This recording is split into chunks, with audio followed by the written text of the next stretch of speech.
Restorative justice to me means connecting people, and either if people have had a connection in the past, either positive or negative, there's been a harm that's happened, and through restorative justice it's an opportunity for people to build community and become connected in a more constructive and positive way. Restorative justice, I think probably the best way to describe it is to allow the beginning of a healing process versus looking for what we used to refer to as an eye for an eye retribution. When I think of restorative justice, I think of, first of all, changing the way we think about harms and thinking about a healing process versus a retribution process.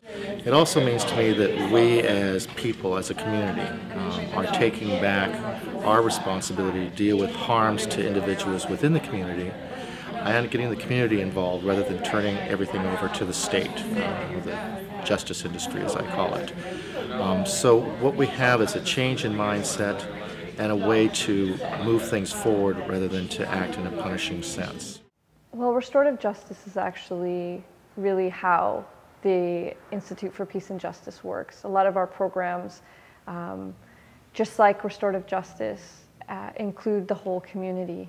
For example, our work in Nepal, we ensure that we work with the police, the military, local communities, and involve all of them in the dialogue process. And the way to heal from conflicts that are ongoing require the involvement from the whole community.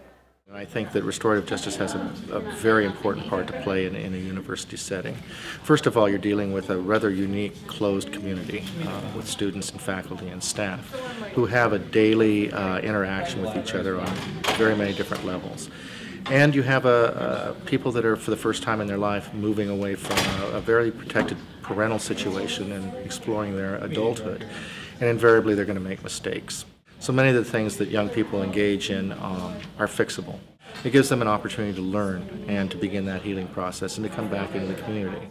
And one of the big things that we deal with in restorative justice is this idea of shame.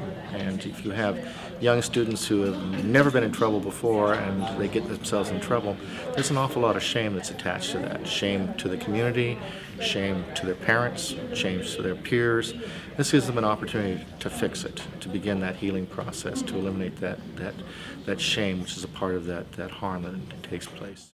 Because USD is such a small community and almost everyone knows of each other, or you can recognize people very easily, I think restorative justice will be a very important part of our community because it will allow us to have more positive interactions and to lessen the awkwardness and the harm that's caused by constantly seeing those who have maybe harmed us in the past, and also learning new ways of connecting with people. So especially in higher education and for the University of San Diego, I think that we're educating our policymakers of the future to deal with conflict in a different way, and then they can go outside of the USD community and spread the awareness to other people as well.